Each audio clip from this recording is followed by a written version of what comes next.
Hello, and welcome to Who Are You? This is a reasonably well-done sci-fi watchcast hosted by two former strangers, now friends, who are currently watching 2004's Battlestar Galactica. I'm Xhafer, And I'm Laura. and we're here today to talk about Battlestar Galactica Season 2, Episode 8, Final Cut. Yeah. This is the holiday edition, Yeah, folks. We are recording this on Memorial Day. yes, Memorial Day lunchtime record. The elusive lunchtime record for us happens so rarely. Yeah. We're doing lots of things at lunchtime. Very few of them lunch, I suspect. Usually, yeah. I don't know. I had like a handful of cereal for lunch, Okay. but I also had like half of a leftover burger for breakfast. So That's a kick-ass breakfast. Hell yeah. I have entered a weight loss competition with a group of Oh my no. friends. Just like it's a Okay. bunch of people who are like we're just doing a thing. Memorial Day to Labor Day. Everyone's Okay. pitching in some Okay. cash. Whoever loses the most weight, percentage of body weight, wins the pool. Right? Okay. Just like a little financial incentive to lose a couple pounds. Okay. But I had breakfast before weigh-in, so I'm all like, heavy breakfast, light lunch. No, I had a job that did those every year, like Oh, at New Year's time, New Year's resolution, and me being rather on the anti-diet side of things, didn't enjoy that and yeah, seeing the company-wide emails go out about that. But there was also a girl who had been like a professional dancer who always did them, and she always won because professional dancers know how to not eat like nobody else. yikes. Yeah. Trigger warning for like eating disorders, I guess. I'm just planning on trying to get more exercise. That's Yeah. like cut back a little bit on the extra food, don't eat it, and then get a little bit more exercise, which I was going to be doing anyways because it's summer Yeah. and my body has that natural Mediterranean instinct to bulk up before winter real bad. Yeah. Yeah. So It's that real Europeanness. yeah. Uh, It's like, you won't no. survive the winter. And it's like, I've been to these countries in winter. It's not that bad. It's significantly worse here. I mean, yeah, you're in Michigan, so Yeah. okay. I'll buy it. Fucking nothing's growing in the winter here. It is barren. It is That's snow. friggin' true. Yeah. No, we're pretty mild here. Most of the time, unless we're just like buried in ice, which is not what you want Yeah. either. Well, I don't know how we can segue that into this episode. Yeah, I've been thinking about it for about a minute and Yeah, it I got hasn't come to nothing. me. Yeah, no So, segue. So we're just going to move on and talk about season 2, episode 8, Final Cut. We probably should have talked about Babylon 5 a bit because Babylon 5 is the oh, show that we watched before this, and Babylon it's 5 true. started this trope, this like embedded media in sci-fi trope.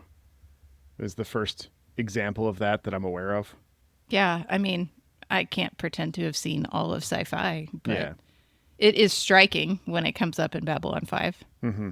So that's fun. Yeah, I really enjoyed that part, like the remembering Babylon 5, but Battlestar is just a much more stressful show.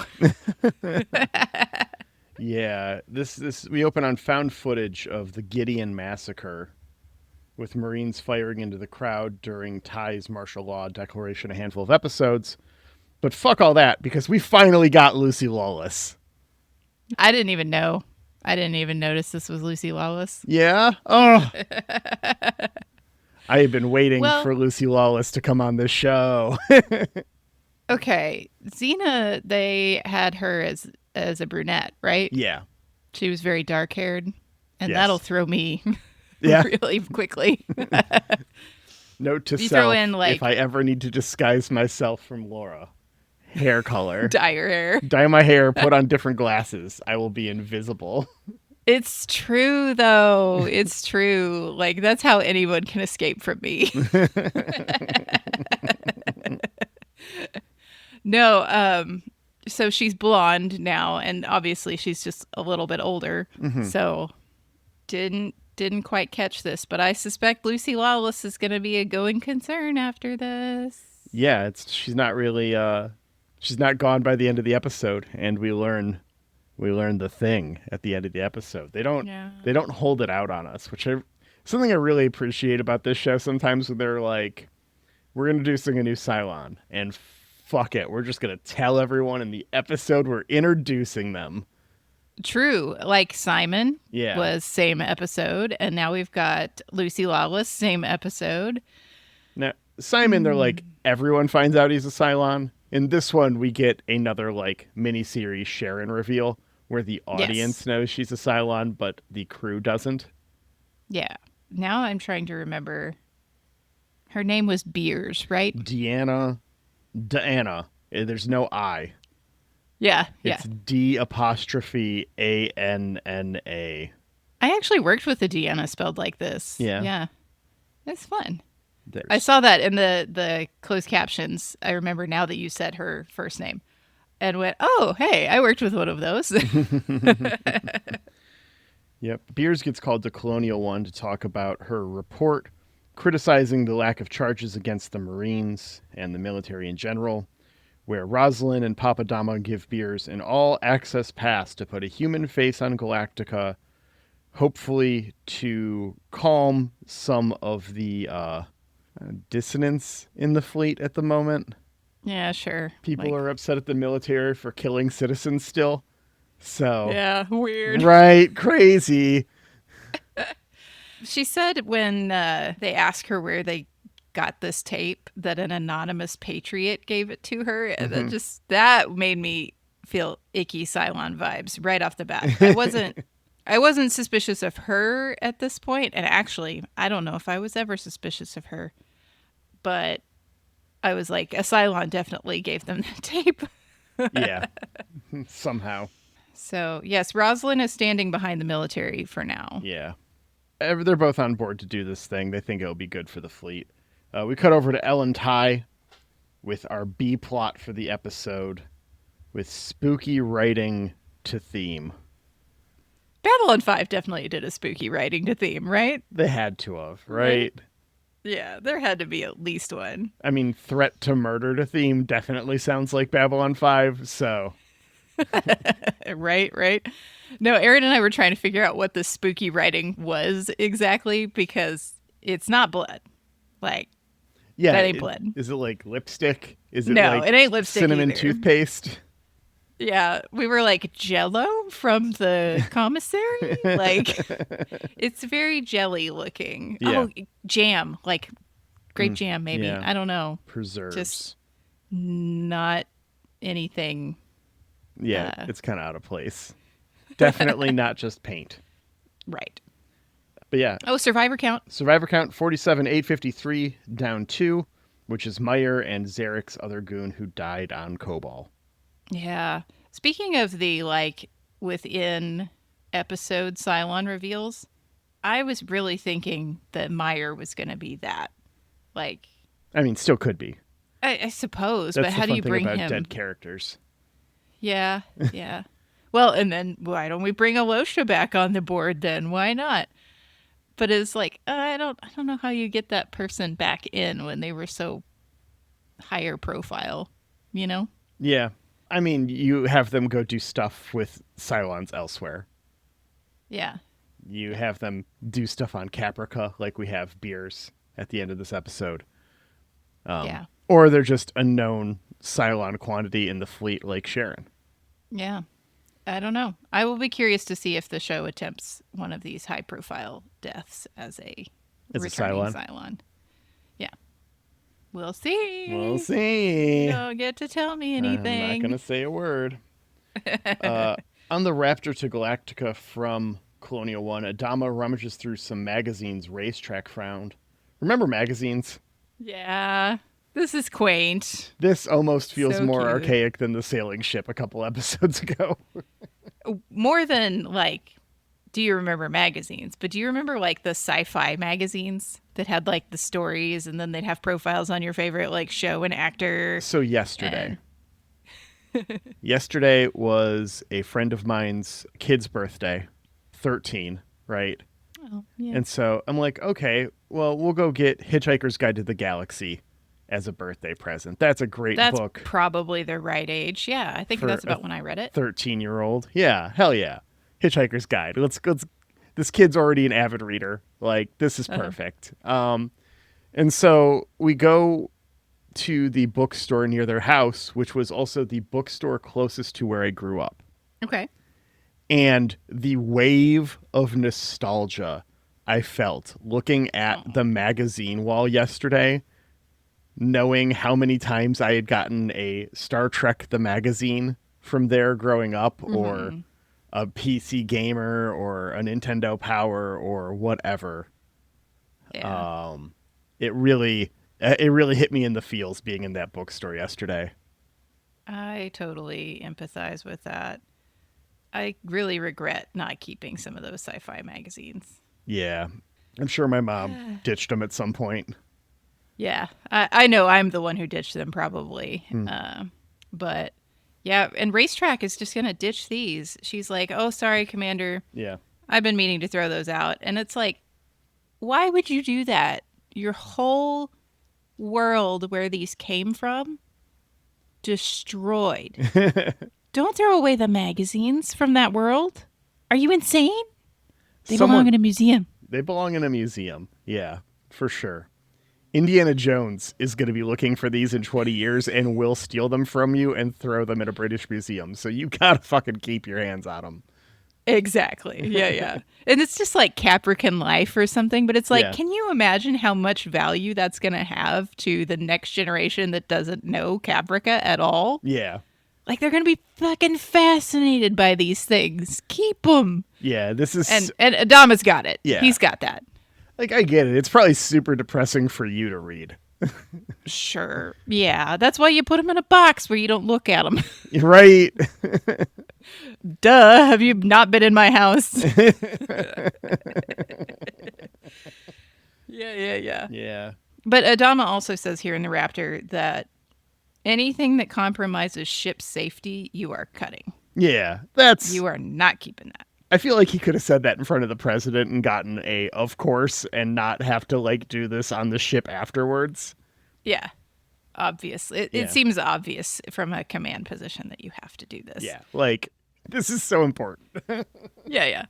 And then we like cut over immediately to Duala walking them through the ship and showing them stuff like CO2 scrubbers. And I'm sitting there like, Duala, do we really want to show everybody like the workings of the ship? That seems like it could compromise safety. Right? It's all like, here's how we have oxygen to breathe. Yeah, that seems like a problem. So, I mean, admittedly, the Cylons probably have the schematics for this ship. Yeah. I mean, we know they do. Might know this They knew where everything was on when they were on there. Hey, guess what, though? What? I'm getting the feeling that not all our enemies are Cylons. Yeah? Sometimes the enemy is us. Oh, yeah. That's very true. Okay. Like sometimes humans fight each other. So maybe we shouldn't give other humans information about this either. I was really excited for you to pitch me aliens on this show right then. Oh. No, I'm feeling like we're probably not going in the alien zone. Yeah, I mean, I think I won't say anything. okay. I mean, I will trust wherever Ronnie D wants to take me. I mean, but they are in original Battlestar. There are non-human, non-Cylon aliens. That's right, because Battlestar. the aliens made the Cylons in the original Battlestar. So. Yeah. I think Ronnie D wants to play around with like we are our own worst enemies a bit. Yeah. And you don't introduce aliens to do that sometimes. You want to keep it all very obviously human-centric. Yeah. So I don't know. Maybe we're going to get them later, but I don't think it's going to be here. So. Starbuck and Lee are discussing the threat against Ty when Lee tells Starbuck she was removed from the suspect list because she doesn't know the Capricorn poetry that was quoted in the mirror. To which she recites the rest of the poem and then begs to be a suspect again. Joke's on you, man! I love the brig! I'm going to my favorite place! Do we remember what this said? I didn't actually write it down. I didn't write it down either. Something about darkness and Yeah. falling. Yeah. And it reminded me of things I might have written when I was 13. For sure. This was published on, LiveJournal. Yeah. Capricorn LiveJournal. 100%. Yeah. Or we put it on DeviantArt with like some art we also made. Oh, yeah, for sure. You opened up Photoshop, you threw a 5-inch black stroke on the lettering, threw a bevel and a drop shadow on there, and then have a picture of you crying in the background, but it's obscured by the text, but not enough to completely obscure the text. 100%. That's on DeviantArt. This poem. Oh, for sure. Yeah. I love it when she quotes author in verse at him. That was really fun. It's not his best work. He does not know what an artist she really is, does he? For someone who's all they play them like they're, even though they've only known each other since Galactica, they play them like they were childhood friends sometimes. Oh, yes. 100%. And Lee does not know Starbuck as a person at all. Yeah. It's really hard to reconcile that the way they are two children together, basically. Yeah. And that he seems to know absolutely nothing. Has she even told him about Anders at this point? Probably not. Probably not, no. Wild.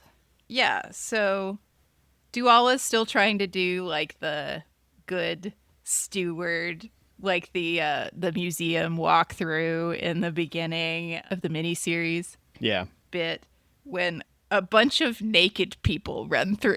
We're going streaking! Right. It mirrors in the camera. They follow them into the pilot's changing room. And it's just decency. I would expect this to just be not okay to film, generally speaking. Right. I don't care how much you want the human side of things. You can keep the human part of me that's clothed. Chasing pilots out of the shower seems a lot more Fleet Gone Wild than it does journalistic report. And I'm not okay with it. Yep. I mean, these pilots are kind of wild about it, right?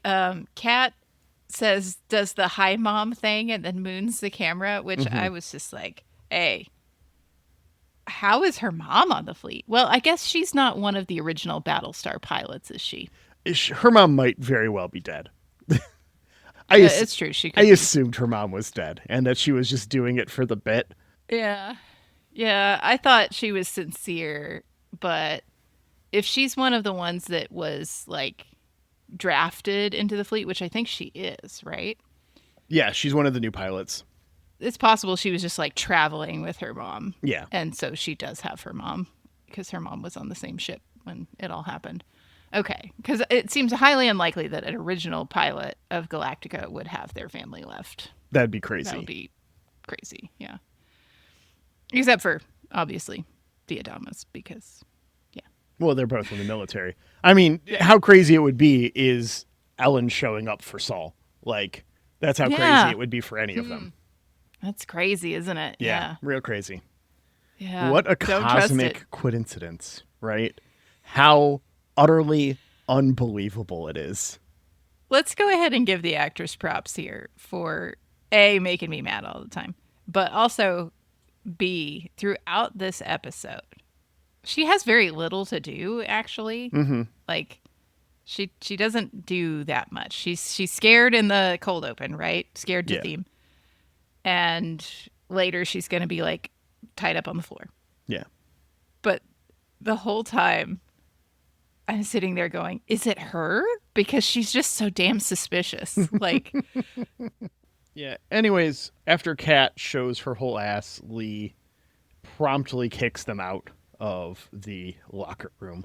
He's having trouble holding his towel steady as well. He shows his whole ass to Starbuck, I think, in the course of and this. It's it works the same as it did 2 minutes ago when there wasn't a camera in your face. It's the same thing. Same exact size towel. The towel does not shrink due to proximity to the camera, even though it might feel like it does. But he's thinking about it too hard now. That's the problem. It's all in his mind. So we cut over to an interview segment with Duala. She talks about why she joined up in the military. Then Duala is helping with some equipment in the hallway when Gaius walks by a few times until he's noticed. God, he's the worst, isn't he? God. He just wants attention so bad. Yeah. Like, he is really upset that there's a camera and he's not the center of attention. Yeah. So he walks by those few times, and then 6PT says that we've got to get her attention because we're going to need her help. She can help him. She's a helpful person, 6PT thinks. Oh no, I don't like this at all, given what we find out about Miss Beers. Yeah. I don't think 6PT has good intentions for Gaius at all. Yeah. He can't interview today because he's too busy walking around aimlessly. But they'll interview tomorrow. And Beers and D are both like, You are a sad, strange little man, and you have my pity. Farewell. Lucy Lawless, how tall is she? I don't know. We need to Google this really quick because they do frame it like she's bigger than him. 5'10", Okay. And then let's see, James Callis. 5'8". Okay, so they didn't have to work super hard to do that. Yeah. But 5'8's not that small. But yeah. Gaius definitely has like a mousy feel about him, though. He's like kind of uptight. Everything's a little like high and tense. Mm-hmm. Okay, I agree. Time for Lee's interview. When he gets called out for offering the pilot special treatment, he doubles down. It's like, yeah, they do deserve special treatment. Fuck you. They've got a shit, thankless job where they almost die every day that is vital to the survival of humanity. Fuck off. Yes, they get special treatment when it comes to relaxing sometimes. Okay. Yeah. I don't know how to argue with that. Right? It's not even like she was coming for Hammerhead or anything, right? I guess she couldn't because that would ruin the twist at the end of the episode. Hammerhead. Hammerhead is the pilot who is responsible for the threats on Tai. He's the pilot who was in charge of the Gideon mission. Because remember, they were so short on Marines that they put pilots in charge. Right. And I don't know if it's just me and my easily fooledness and I forget faces, but I didn't recognize him as the pilot who These are the only was in charge of that. He's in that episode and he's in this episode. Okay. I needed that to be told to me. He hasn't been in the background of a ton of episodes. We never hear his call sign. I think it comes from the books or the scripts or something.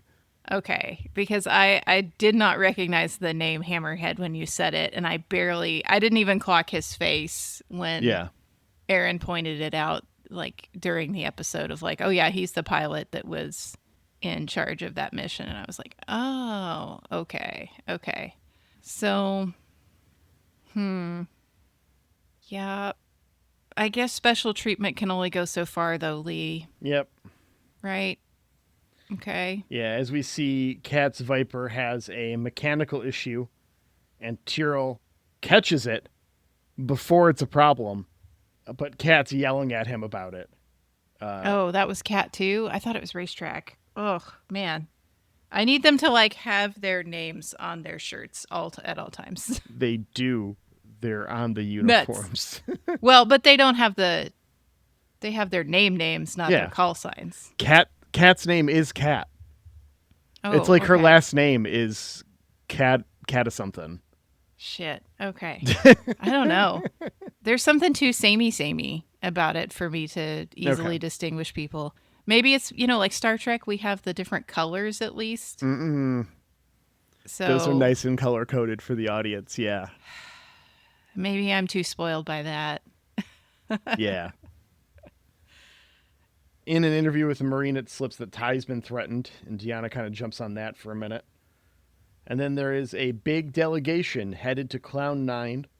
All of the ships in the flotilla are going to be represented, and Adama tells Ty he's going to represent Galactica. This is such a bad idea, Adama. Like, I'm glad it doesn't go through because it's such a bad idea. Well, Adama's just like, they're mad at you. They're going to go yell at you, and you're going to fucking take it. Also, I mean, you'll get to relax. that is a good idea if Saul can, like, actually just take his lumps. Yeah. You know? Like, this is the thing I deserved. This is the thing I'm getting. I don't think Saul Ty can do that. Yeah, I don't think he can either. So that is not great. Oh, man. Yeah. So, Stay away from the bar, though, he gets told. but we know he can't do that. We know that that's not what's going to happen. But before he can go, there's a malfunction with the Raptor that would have killed Saul and vented the cabin into space. Tyrell says quite directly, someone took a hammer to it. Like, it was in working condition. Someone came by, smashed it up, and then was just going to let him go off into space and get vacuumed. Yeah. But thank goodness it couldn't even, like, get out of the hangar without this being noticed, right? Yeah.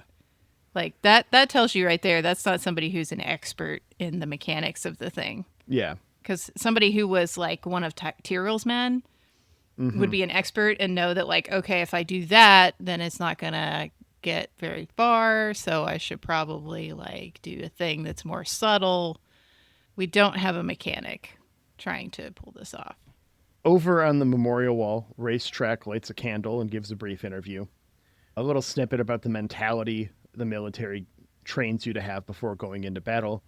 Hilo backs it up in an interview before we cut to him visiting Sharon, who has blood on her hands and crying. Literal blood, not figurative, and also it's hers. This, I could have worded that better.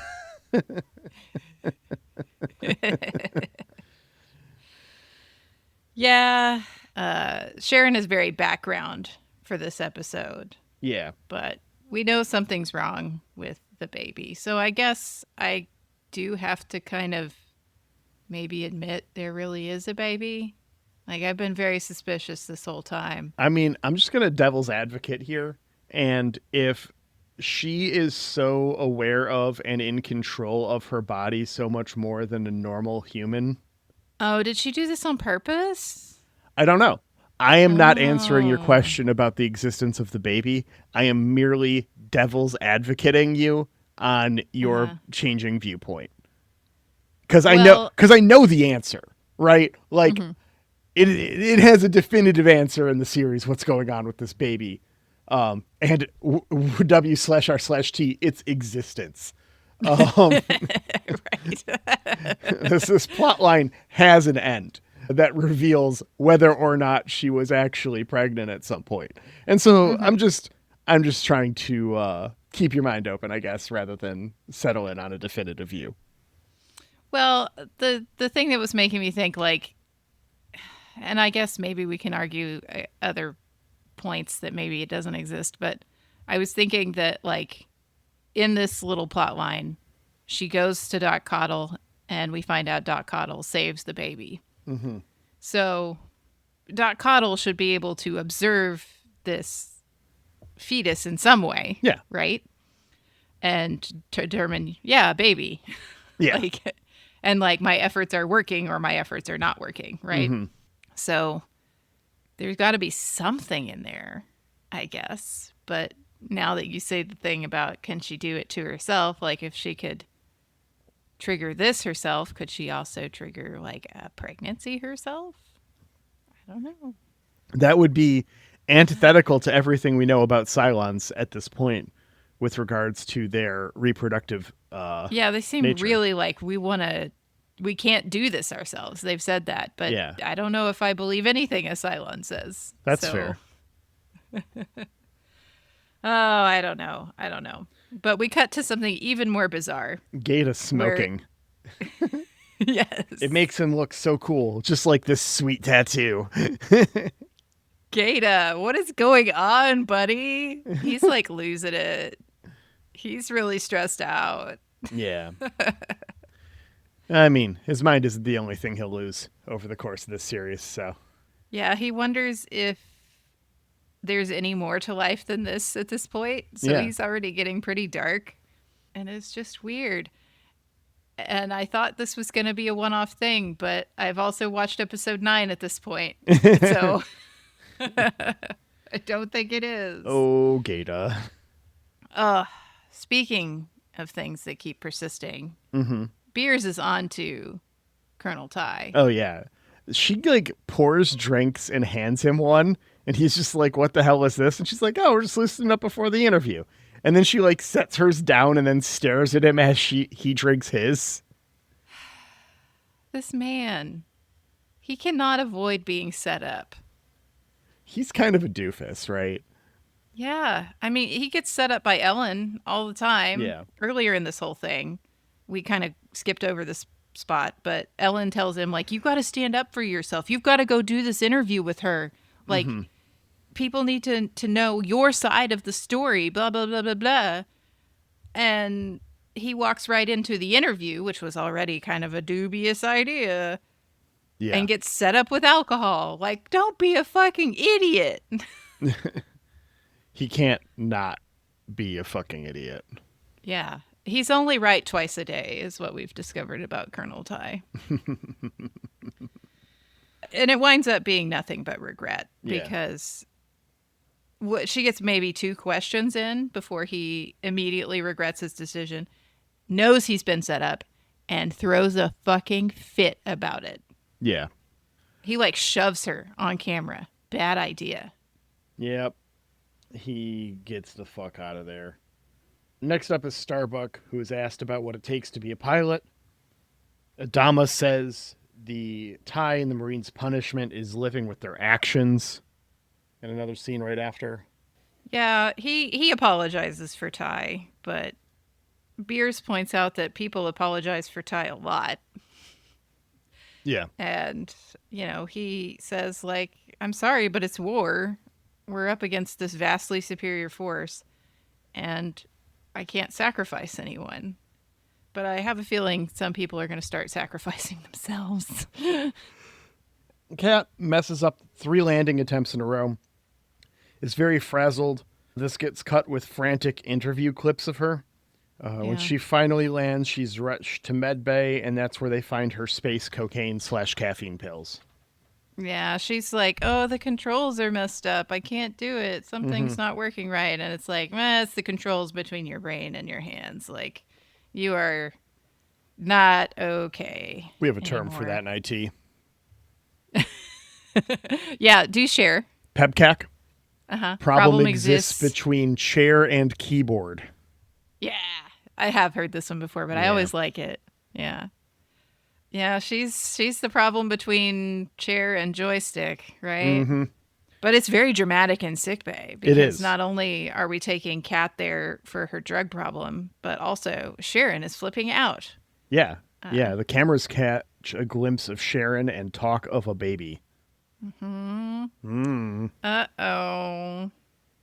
Adama takes the camera tape here in sickbay, but we find that Beers snuck it. Ooh. Adama, buddy, guy, pal. This is the oldest trick in the book. I put fake thing for you to take while I keep real thing. Yep. Come on. We cut over to Baltar's interview, but an alarm goes off when it's time to start. 2 Cylon Raiders are on a collision course. This is very funny. I like to see Gaius not get what he wants.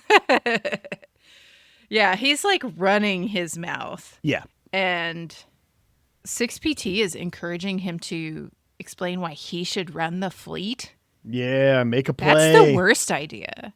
Like, okay, Adama definitely made a huge mistake in the very last scene, letting her get away and not like, hey, empty all your pockets. Let me just have a peek inside your bra. Like that was a silly mistake, but Gaius is going to make many, many more silly mistakes. He's the worst.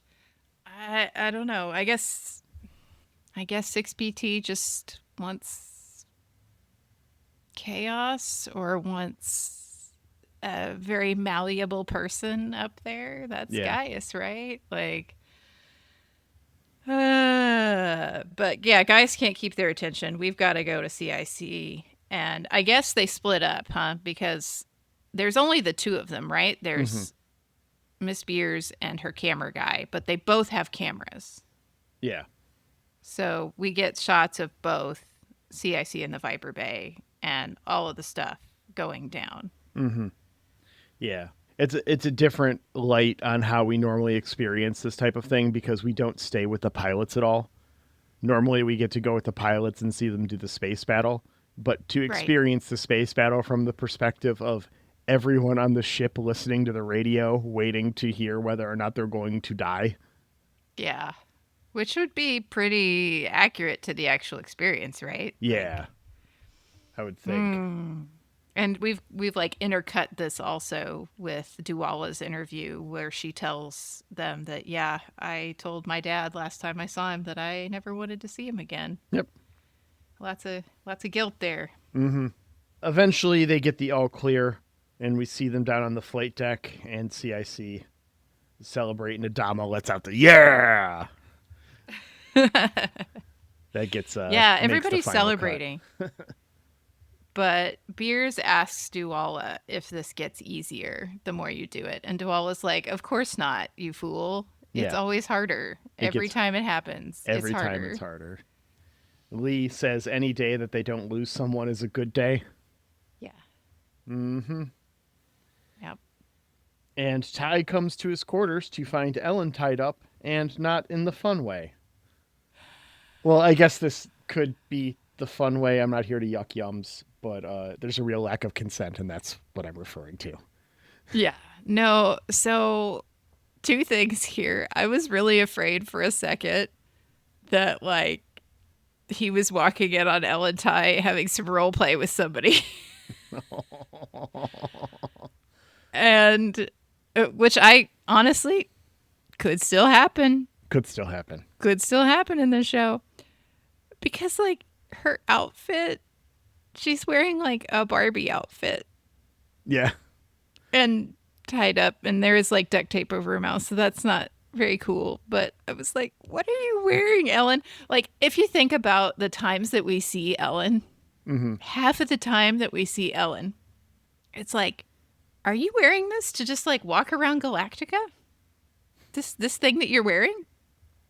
This is You're what's wearing on. it to just walk around Galactica. Yep. Because she's not just sitting in her quarters the whole time, right?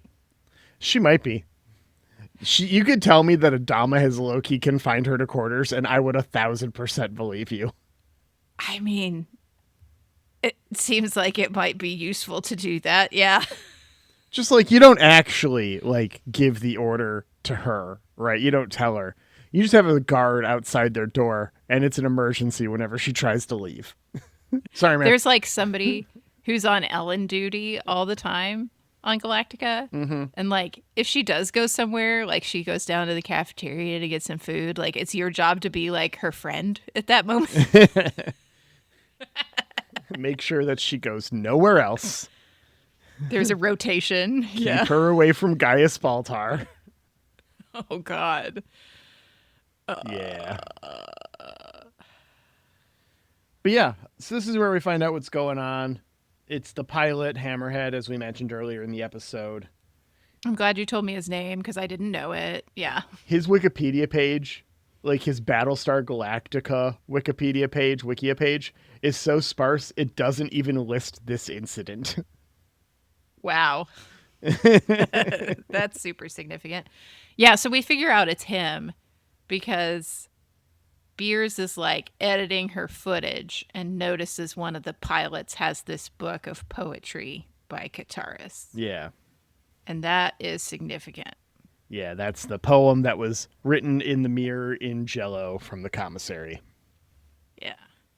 Hammerhead like pours booze on him. Mm-hmm. And Ty has another like broken clock kind of moment here, right? Yeah. He's like, shoot me. Like, yeah, I was the one in charge. I deserve it. I got those people killed. Like, he does the thing where he like puts the gun right to his own forehead and is like, "Hey, go ahead," you know.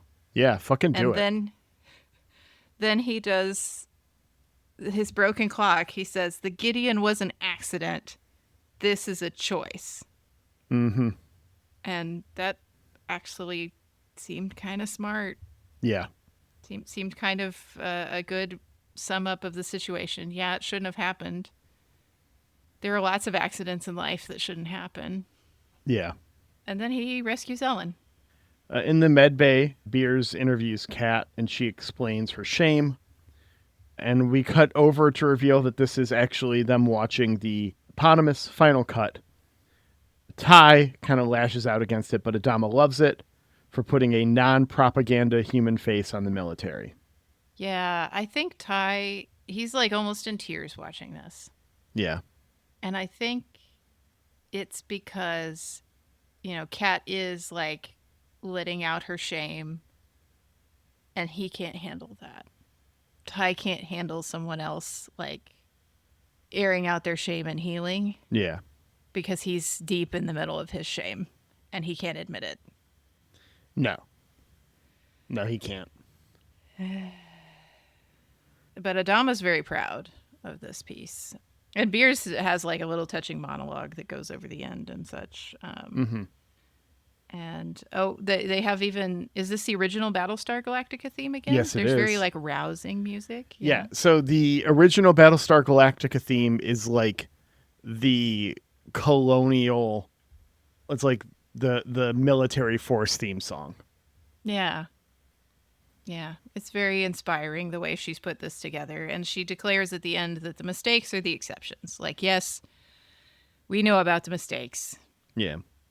but every day they're putting their lives on the line and they're doing a mostly good job. Mm-hmm.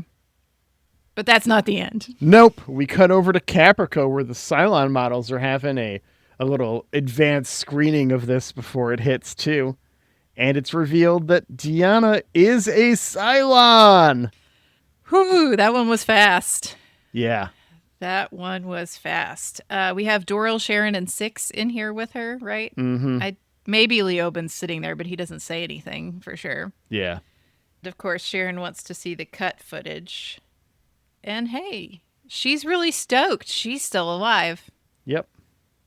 She says, "I told you so. I told you she'd still be alive. I'd still be alive." This kind of definitively puts Cylon hive mind as a theory to rest, doesn't it? The fact that this is news for all of them. Yeah.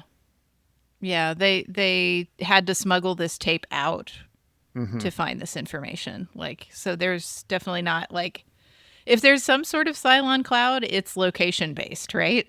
It's location based or maybe it's upload based, yeah.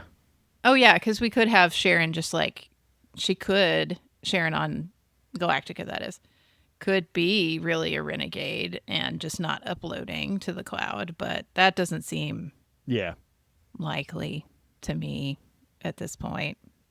Like, the other Sharon is stoked for her. Yeah. They're very happy the baby was saved. Yeah. Cool. Yeah. That's it. So this Beers, this Deanna that we see, she is a different Deanna for sure, right? The than the one that's Cylons on Galactica, like she didn't travel from the fleet back to Caprica. Right. Yeah. Right. So she sent some kind of transmission to those two Cylons that jumped in that they fought, right? And then they transmitted back. Something like that. Yeah. She might have had another way to Is get the it out. idea. They don't really get into it. So Yeah. I don't think she actually sent the tape. I think it's just... that would probably be significantly more difficult. Yeah. To physically move the tape around. I do not like that the fleet Deanna still has the tape. Like with Sharon and the baby and the stuff, because she did say to Adama that Sharon's presence and the baby could turn the fleet against him. Yeah. That's not great. still a going concern, I think. Yeah, I would agree. I think it is still a growing concern. All right. Well, how do we feel about episode Final Cut? You know, I liked this one. I did not like it as much as some of the others this season, and I do not like it as much as the Babylon 5 episode that this isn't an exact ripoff of, but kind of started this trope. Uh-huh. I feel like is a bit better of an episode as well. And that's not really fair to take points away from this episode for that, but fuck it. I do what I want. So I'm going to go ahead and place this at a 9. Uh-huh. I think it's a solid episode. 9 out of 12. Yeah, it's a solid episode. I do feel better when we just go ahead and call a Cylon, rather than me sitting in the background, like making a list and guessing. Yeah. But maybe it's just the bias of it having been first. I did feel like I liked the Babylon 5 episode a little better. Yeah. Remind me, when the Babylon 5 episode turns out, that is a bit more of a negative propaganda spin, yes? Yeah, because that's a lot more of ISN setting up Babylon 5 as a problem and a lot more of the isolationist stuff that they're trying to push at that point. Yeah, our main characters don't feel good about it at the end, the way Adama feels good about this. Mm-hmm. I was a little afraid that we were going to get more negative feelings, but I think Battlestar Galactica has to balance our negative feelings and our positive feelings. Yeah. Very much so. So I was pleased to see, like, oh, it's okay. It's not a huge propaganda piece to make them look bad. But I think that's because we're going to wait for another shoe to drop later. Yeah. So, yeah, I'm with you. I'd give this about a 9. It's not a bad episode of television. I was riveted the whole time, but I do have very fond memories of the first time I saw this. So. Yeah. All right. Well, next up we got season 2, episode 9, Flight of the Phoenix. I believe I described this to you as Star Trek Voyager did it. 2 weeks ago. Yeah. Did we actually talk about what Star Trek Voyager did? No. Okay. I just remember the Delta Flyer and that this is the one where Tyrell builds a fighter. Yes. So when I watched this, I have already watched episode 9, folks. I was thinking, okay, what did Star Trek Voyager do? And the second Tyrell started building a ship, I was like, oh, it's the Delta Flyer. Yeah. But this is a cool episode. I liked it. So. Yeah. Well, I haven't watched it in a while, so I'm looking forward to it. We got Sharon informs Adama that the Galactica has been infiltrated with a computer virus.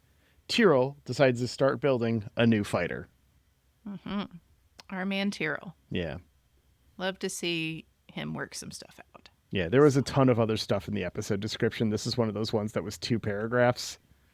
I cut it down to that. There's a ton of stuff in the episode. I finished that episode and thought, oh, great. Everyone keeps saying 10 is very dramatic. So, yeah. Okay. 10 is very dramatic before it hits theme. That's how dramatic it is. God. Okay. Well, we might watch that later today. We shall see. Holidays are uncontrollable sometimes. Yeah. They do their own thing. All right. Well, before we get to 10, we'll get to 9. But before we get to 9, we got to say some thank yous. Jeremy Siegel. JeremySiegel42.bandcamp.com. Thank you so much for our theme music. We appreciate the hell out of it, and we appreciate the hell out of you. He's just a real music man. He is. Jeremy Siegel. It's amazing. You love to see it. Very talented. And also talented is our Angry Duck Time Machine on Instagram for our podcast artwork. And also talented, our wonderful editor, Aaron. Thanks so much for all the work you do. We know that we lost our audio feed halfway through this one, so best of luck. Oops. Doing the real hard work of the podcast are the editors. All of them. We appreciate and love every editor who does one of our shows. but especially Aaron for this show. Yeah. All editors everywhere. Yes. And thanks for being here with us. It's a fun time. I would love it if you joined us in the Discord. Have a And blast if over you're there. like me and you haven't watched the show before, I would love to hear also what you think. If you're not like me and you've watched the show before, go talk about what you think in Spoiler Town, please. Our excellent admin team will get you added right away. if You just join have to the ask. Discord. Yeah. All right. Well, we'll see you next week, Internet. Bye.